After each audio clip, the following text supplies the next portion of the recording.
Dear Esther, the gulls do not land here anymore. I've noticed that this year they seem to shun the place. Maybe it's the depletion of the fishing stock driving them away. Perhaps it's me. When he first landed here, Donnelly wrote that the herds were sickly and their shepherds the lowest of the miserable classes that populate these Hebridean islands. 300 years later, even they have departed.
When you were born, your mother told me, a hush fell over the delivery room.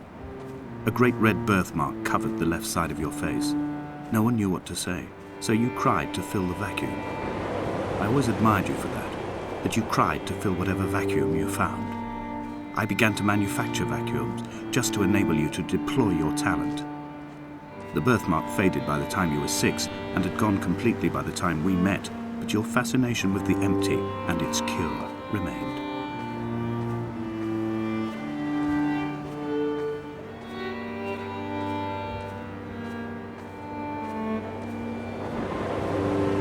Reading Donnelly by the weak afternoon sunlight.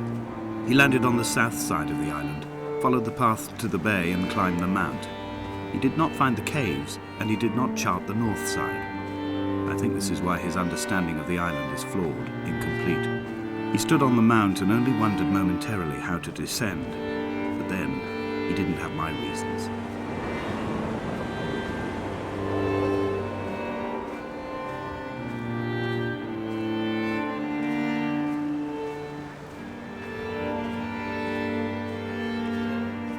When someone had died or was dying, or was so ill they gave up what little hope they could sacrifice, they cut parallel lines into the cliff, exposing the white chalk beneath.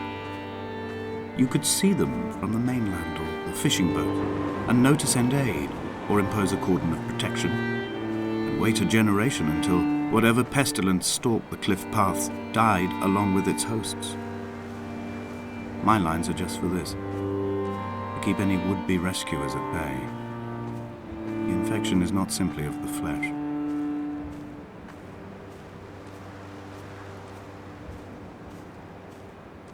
They were God-fearing people, those shepherds. There was no love in the relationship. Donnelly tells me that they had one Bible that was passed around in strict rotation. It was stolen by a visiting monk in 1776, 2 years before the island was abandoned altogether. In the interim, I wonder, did they assign chapter and verse to the stones and grasses, marking the geography with a superimposed significance, that they could actually walk the Bible and inhabit its contradiction?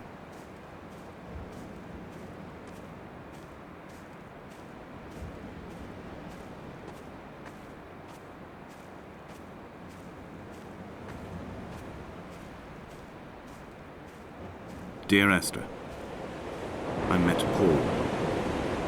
I made my own little pilgrimage. My Damascus, a small semi-detached on the outskirts of Wolverhampton. We drank coffee in his kitchen and tried to connect to one another. Although he knew I hadn't come in search of an apology, reason or retribution, he still spiraled in panic, thrown high and lucid by his own dented bonnet. Responsibility had made him old. Like us, he'd already passed beyond any conceivable boundary of life. I threw my arms wide and the cliff opened out before me, making this rough home. I transferred my belongings from the bothy on the mount and tried to live here instead. It was cold at night and the sea lapped at the entrance at high tide. To climb the peak, I must first venture even deeper into the veins of the island, where the signals are blocked altogether. Only then will I understand them, when I stand on the summit and they flow into me, uncorrupted.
I dreamt I stood in the center of the sun, and the solar radiation cooked my heart from the inside. My teeth will curl, and my fingernails fall off into my pockets like loose change. If I could stomach, I'd eat, but all I seem capable of is salt water. Were the livestock still here, I could turn feral and gorge. I'm as emaciated as a body on a slab, opened up for a premature source of death. I've rowed to this island in a heart without a bottom, all the bacteria of my gut rising up to sing to me.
Dear Esther, I have now driven the stretch of the M5 between Exeter and Bristol over 21 times.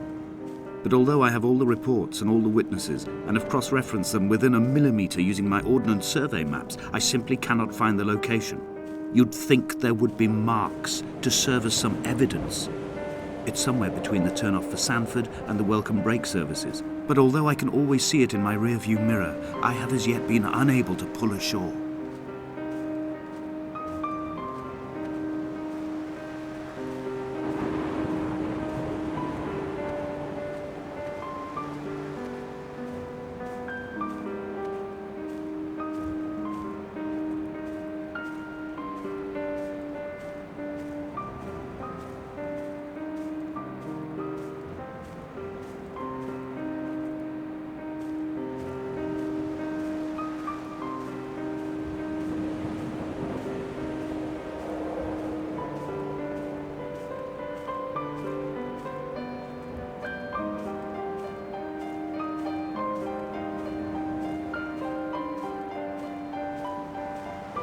I had kidney stones, and you visited me in the hospital. After the operation, when I was still half submerged in anesthetic, your outline and your speech both blurred. Now my stones have grown into an island and made their escape, and you have been rendered opaque by the car of a drunk.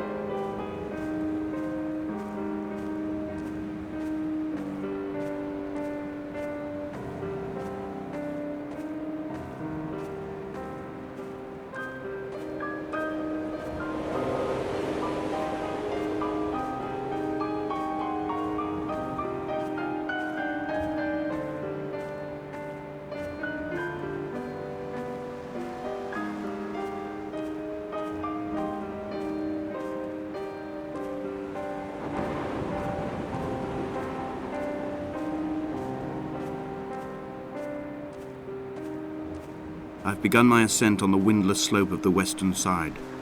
The setting sun was an inflamed eye squeezing shut against the light shone in by the doctors. My neck is aching through constantly craning my head up to track the light of the aerial. I must look downwards, follow the path under the island to a new beginning.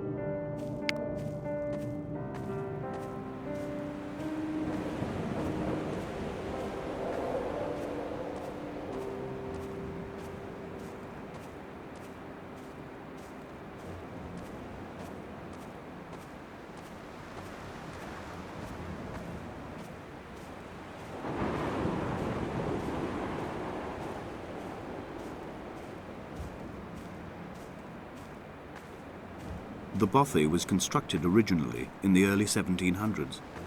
By then, shepherding had formalized into a career. The first habitual shepherd was a man called Jakobsen, from a lineage of migratory Scandinavians. He was not considered a man of breeding by the mainlanders. He came here every summer whilst building the bothy, hoping eventually that becoming a man of property would secure him a wife and a lineage. Donnelly records that it did not work. He caught some disease from his malcontented goats and died 2 years after completing it. There was no one to carve white lines into the cliff for him either. Inventory. A trestle table we spread wallpaper on in our first home. A folding chair. I laughed at you for bringing camping in the lakes. I was uncomfortable later and you laughed then.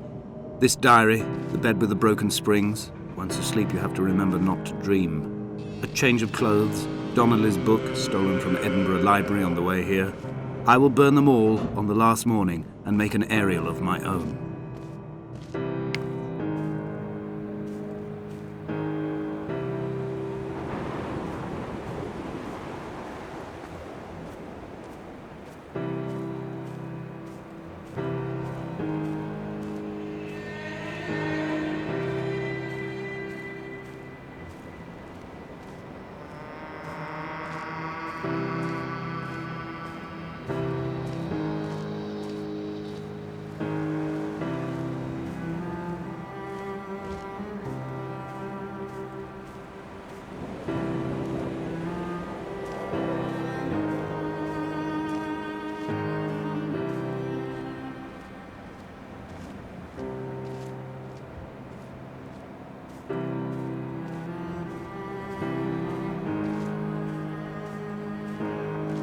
In a footnote, The editor comments that at this point, Donnelly was going insane as syphilis tore through his system like a drunk driver. He's not to be trusted. Many of his claims are unsubstantiated, and although he does paint a colourful picture, much of what he says may have been derived directly from his fever. But I've been here, and I know, as Donnelly did, that this place is always half imagined. Even the rocks and caves will shimmer and blur with the right eyes.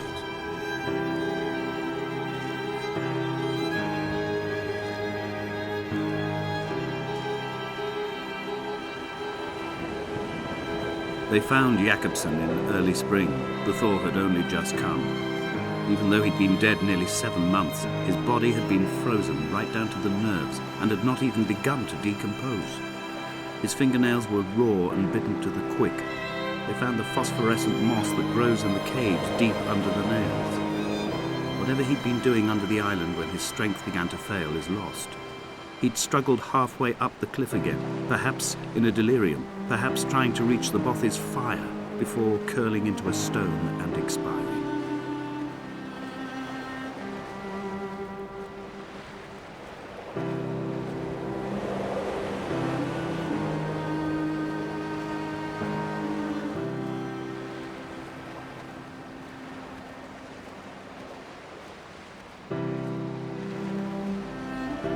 Climbing down to the caves, I slipped and fell and have injured my leg. I think the femur is broken. It is clearly infected. The skin has turned a bright, tight pink, and the pain is crashing in on waves, winter tides against my shoreline, drowning out the ache of my stones.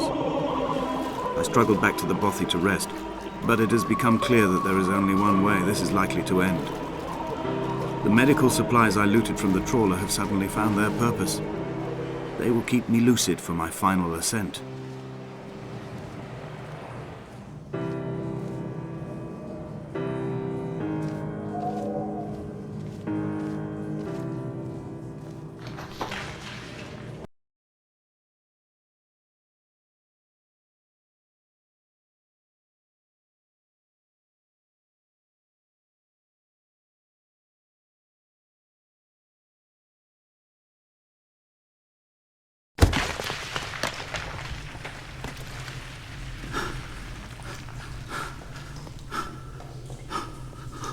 Did Jakobsen crawl this far?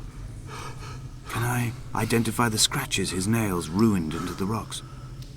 Am I following him cell for cell, inch for inch? Why did he turn back on himself and not carry through to the ascent?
It was as if someone had taken the car and shaken it like a cocktail.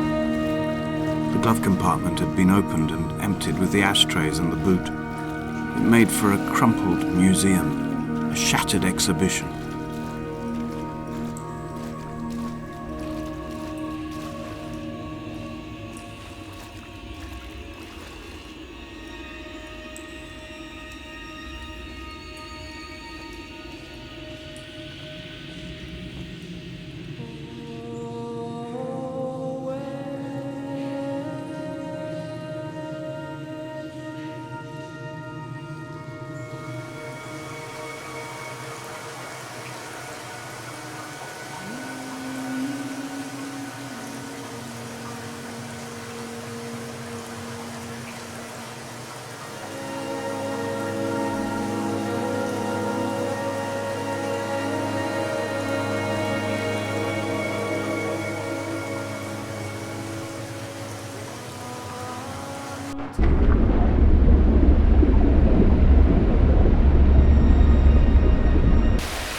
In my final dream, I sat at peace with Jakobsen and watched the moon over the Sandford Junction. Goats grazed on the hard shoulder, a world gone to weed and redemption. He showed me his fever scars, and I mine, between each shoulder the nascency of flight.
This is a drowned man's face reflected in the moonlit waters.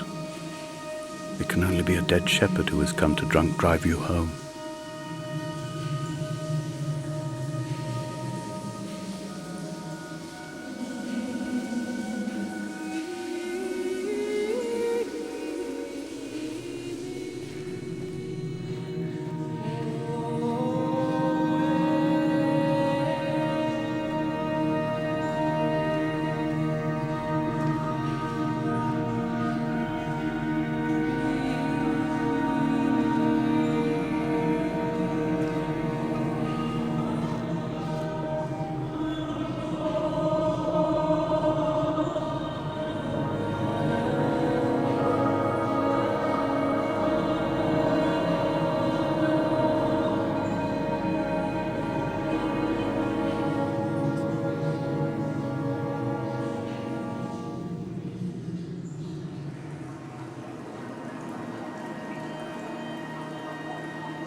wish I could have known Donnelly in this place. We would have had so much to debate. Did he paint these stones or did I? Who left the pots in the hut by the jetty? Who formed the museum under the sea? Who fell silently to his death into the frozen waters? Who erected this godforsaken aerial in the first place? Did this whole island rise to the surface of my stomach, forcing the gulls to take flight?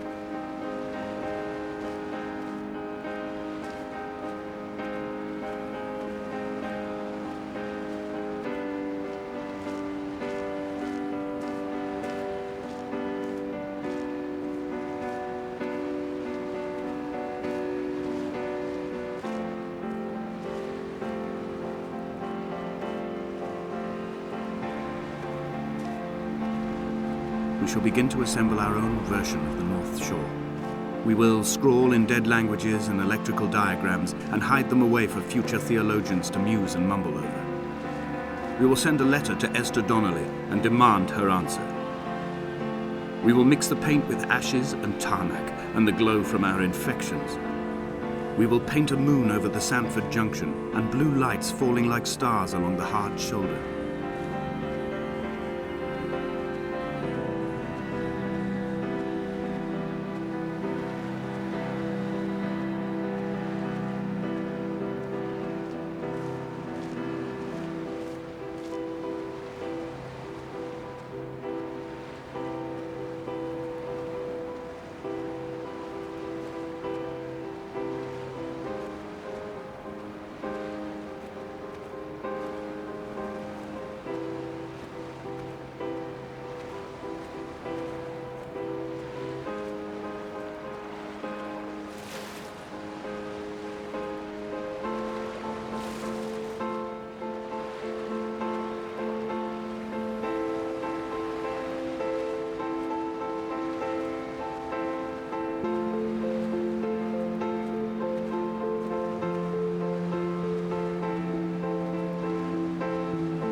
There were chemical diagrams on the mug he gave me coffee in, sticky at the handle where his hands shook.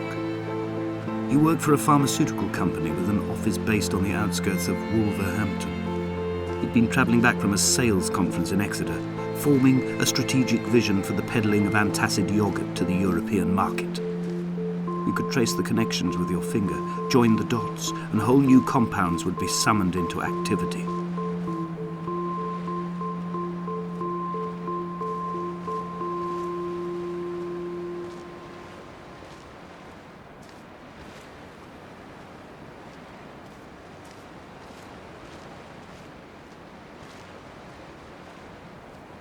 From here, I can see my armada. I collected all the letters I'd ever meant to send to you, if I'd have ever made it to the mainland, but had instead collected at the bottom of my rucksack, and I spread them out along the lost beach. Then I took each and every one, and I folded them into boats. I folded you into the creases, and then, as the sun was setting, I set the fleet to sail. Shattered into 21 pieces, I consigned you to the Atlantic, and I sat here until I'd watched all of you sink.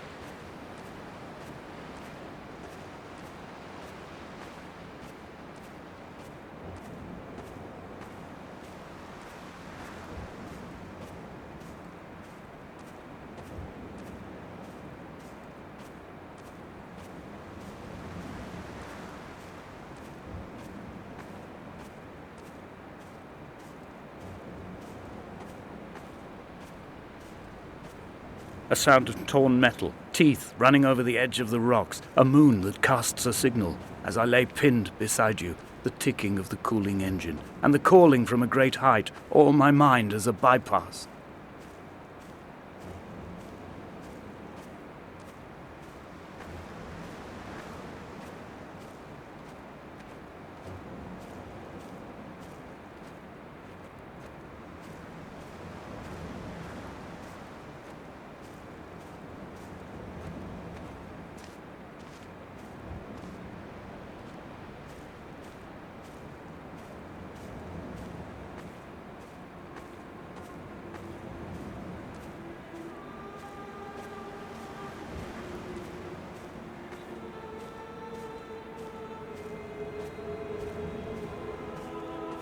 I've begun my voyage in a paper boat without a bottom.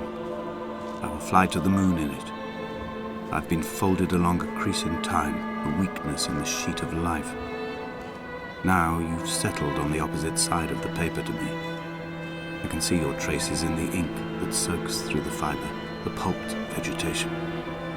When we become waterlogged and the cage disintegrates, we will intermingle.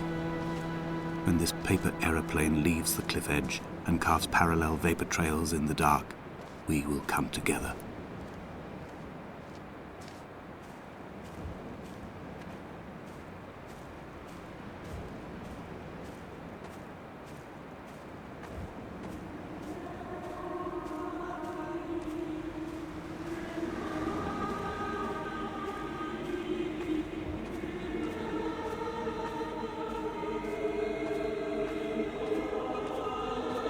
If only Donnelly had experienced this, he would have realized he was his own shoreline, as am I.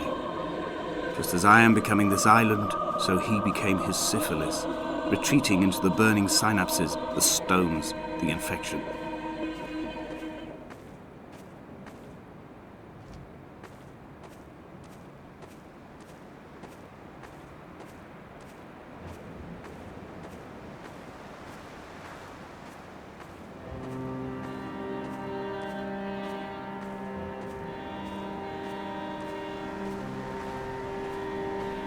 Returning to my car afterwards, hands still shaking, and a head split open by the impact. Goodbye to tearful aunts and traumatized uncles. Goodbye to the phenomenal. Goodbye to the tangible. Goodbye Wolverhampton. Goodbye Sanford. Goodbye Cromer. Goodbye Damascus. This cliff path is slippery in the dew. It is hard to climb with such an infection. I must carve out the bad flesh and sling it from the aerial. I must become infused with the very air.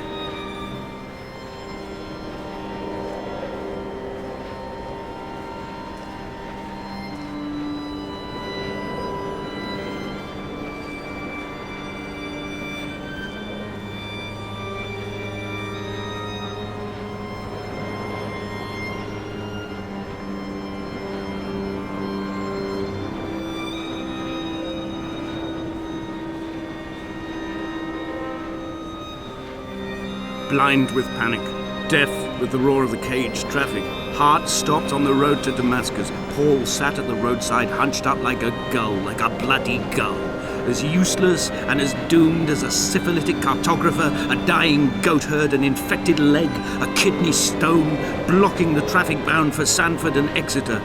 He was not drunk, Esther. He was not drunk at all. All his roads and his tunnels and his paths led inevitably to this moment of impact. This is not a recorded natural condition. He should not be sat there with his chemicals and his circuit diagrams. He should not be sat there at all.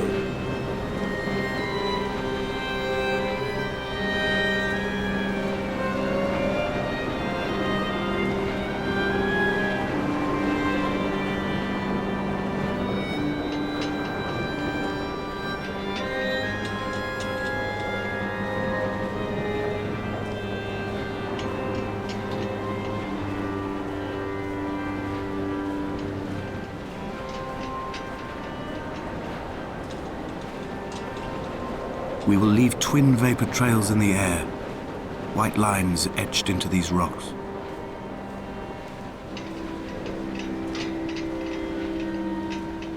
Dear Esther, I have burned the cliffs of Damascus. I have drunk deep of it. My heart is my leg and a black line etched on the paper all along this boat without a bottom. You are all the world like a nest to me. Eggs unbroken form like fossils, come together, send small black flowers to the air. From this infection, hope. From this island, flight. From this grief, love.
come back.